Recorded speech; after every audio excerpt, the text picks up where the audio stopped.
में इंडिपेंडेंट होना चाहिए और अपने कदम पे खड़े होने चाहिए। एक तरफ एक हाथ में हमारा कशकोल हो, दूसरी हाथ में हमारे असूल हो, वो चल नहीं सकते।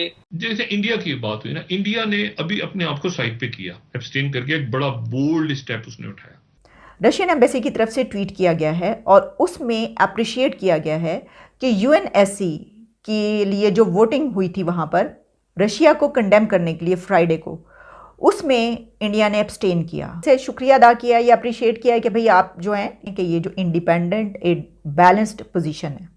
का बहरी बेड़ा अपना रास्ता ही ढूंढता रहा, सेवंथ फ्लीट और अमेरिका उस वक्त यूएसएसआर और इंडिया ने मुआहदा करके हमारे मुल्क को 2 लाख कर दिया। कि जनाब आप ये भी देखें कि रूस के इंडिया के साथ कैसे ताल्लुकात हैं, जिस तरह से इंडिया और रूस के ताल्लुकात हैं, क्या उन ताल्लुकात में, उन मुआहदों में जो उसके उनके साथ हैं, वो पाकिस्तान के लिए कितना फायदेमंद साबित हो सकता है। यानी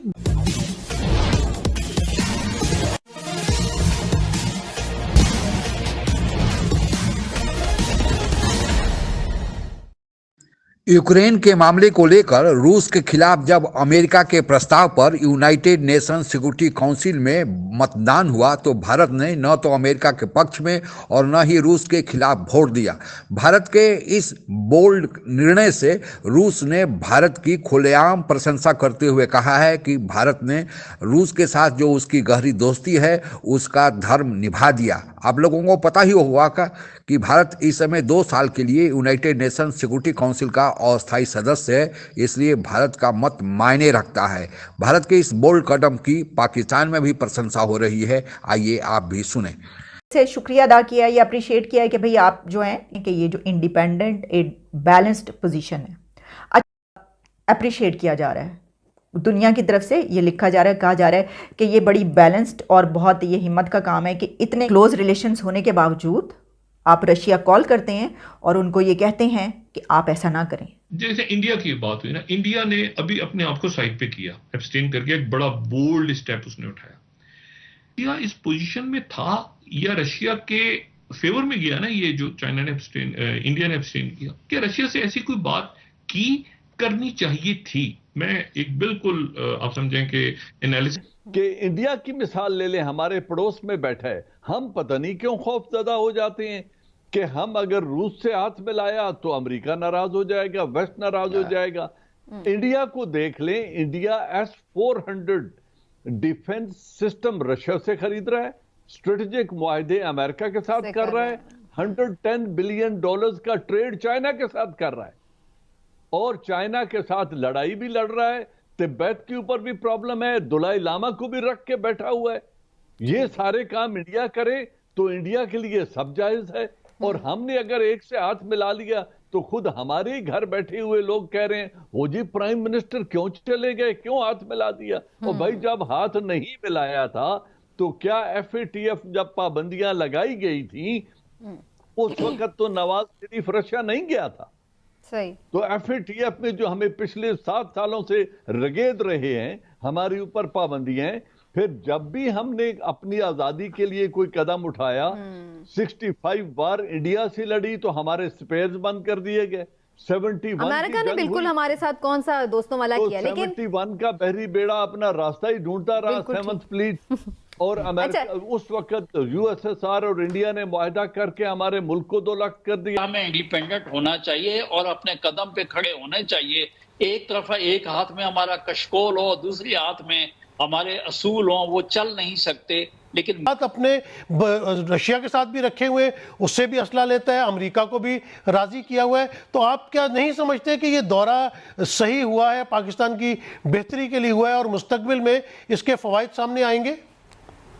देखें, मैं 4 में अफगानिस्तान में USSR के खिलाफ फ्रंट लाइन एलाई बन के जंग लड़ रहे थे अमेरिका के साथ मिलके और पूरे अरब कंट्रीज के साथ मिलके। तो उन दिनों में इंडिया ने सियाचिन ऑक्यूपाई कर लिया। उस वक्त तो अमेरिका ने कोई एतराज नहीं किया इंडिया पे कि तुम तो इंडिया के भी स्टैंडर्ड्स अलग अलग हैं। अच्छा जनरल साहब, अब इसका हल क्या निकलेगा? एटीट्यूड है ये जो डुप्लीसियस एटीट्यूड है, इसको देखते हुए हमें ये सबक लेना चाहिए कि हम जिस दरख्त के साए के नीचे बैठे रहे हैं और रोजाना धूप के वक्त उठा दिए जाते थे, तो अभी अपने मफाद की खातिर खड़ा होना सीख लें, और हमने कोई गलती नहीं की है रशिया विजिट करके। बिल्कुल ठीक है। हिलाल साहब आप कमेंट कर लें, फिर मैं देखती हूँ कितना हमारे पास शायद वक्त खत्म हो रहा है। जी हिलाल साहब। और अमेरिका हमारा एलाई, हमें बॉम्ब भी किया है।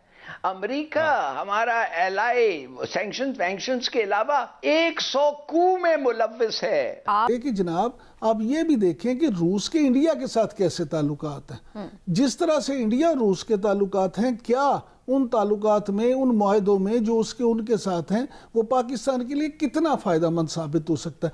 यानी में भी अब रूस का मसला ये है जो कि नेहरू का कश्मीर के बारे में था कि, और ख़ास तौर पे व्लादिमीर पुतिन जो उनके सदर हैं, उनका ये है कि ये हमारा इलाका है, ये हमें मिलना चाहिए। 2014 में यूक्रेन के साउथ में एक छोटा सा वो जजीरा नुमा है जिसका नाम क्राइमिया है। अब क्राइमिया को 2014 में यानी रूस ने अनेक्स कर लिया। अपने यूनियन से ये दरख्वास्त की है कि इसको आप नेटो का मेंबर मत बनाएं, क्योंकि अब आप हमारे बिल्कुल आंगन में आ जाएंगे, इसको तो सवाल ही पैदा नहीं होता। तो दो एंगल से हम इसको देखें तो पता लगेगा कि रूस का हमला करना, उसके पीछे जो दो अवामिल हैं वो बड़े सॉलिड हैं।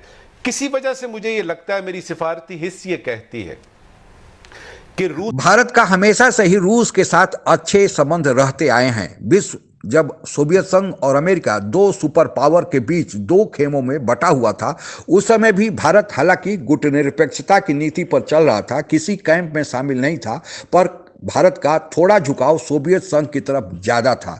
और इसी सोवियत संघ के मदद के बदौलत भारत ने 1971 में पाकिस्तान को तोड़कर दो टुकड़ों में बांट दिया, जबकि उस समय पाकिस्तान अमेरिका के गोद में बैठा हुआ था और पाकिस्तान को 1971 के बांग्लादेश युद्ध में पाकिस्तान को अमेरिका और सारे पश्चिमी देश, यूरोपियन यूनियन के देशों ने मदद किया था। इसके बावजूद भी भारत ने रूस के मदद की बदौलत दो टुकड़ों में पाकिस्तान को कर दिया।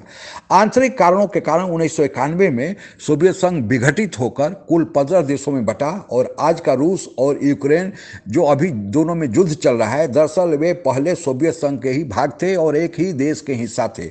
सोवियत संघ के विघटन होने के बाद जो 15 देश बने, उसमें रूस सबसे बड़ा भाग है और उसके पास सबसे ज़्यादा सामरिक दृष्टि से क्षमता है। और रूस के बनने के बाद यानी 1991 के बाद से भी भारत के वही संबंध जो सोवियत संघ के साथ थे वही चले आ रहे हैं। क्योंकि रूस और चीन दोनों के खिलाफ अमेरिका सहित यूरोपियन यूनियन और पश्चिमी देश हैं, इसलिए दोनों का एक साथ आना, नज़दीक आना स्वाभाविक लगता है। हालांकि पहले रूस और चीन दोनों दो अलग अलग गुट में थे। चीन अमेरिका की तरफ झुका हुआ था क्योंकि चीन उस समय उतनी आर्थिक प्रगति नहीं किए हुए था। लेकिन चूंकि अब अमेरिका और यूरोपियन यूनियन के देश, पश्चिमी देशों के साथ चीन के भी संबंध खराब है और रूस के भी संबंध खराब हैं, इसलिए दोनों नज़दीक आए हैं। भारत की दुविधा यह है कि भारत का रूस के साथ अच्छे संबंध है लेकिन चीन के साथ अच्छे संबंध नहीं है। अब वह रूस का क्या कर सकता है? दूसरी तरफ भारत को चीन के खिलाफ अमेरिका और सारे पश्चिमी देश, यूरोपियन यूनियन देशों का मदद मिल हासिल हो रहा है। इसलिए भारत को इस समय, चूंकि पश्चिमी देश, अमेरिका, यूरोपियन यूनियन के देश रूस के खिलाफ हैं, तो भारत को अपनी विदेश नीति का संतुलन बनाए रखने में थोड़ी मुश्किलों का सामना करना पड़ रहा है। अभी तक भारत की जो विदेश नीति रही है, भारत कामयाब रहा है कि वह अपने पुराने गुटनिरपेक्षता की नीति पर चलता रहे।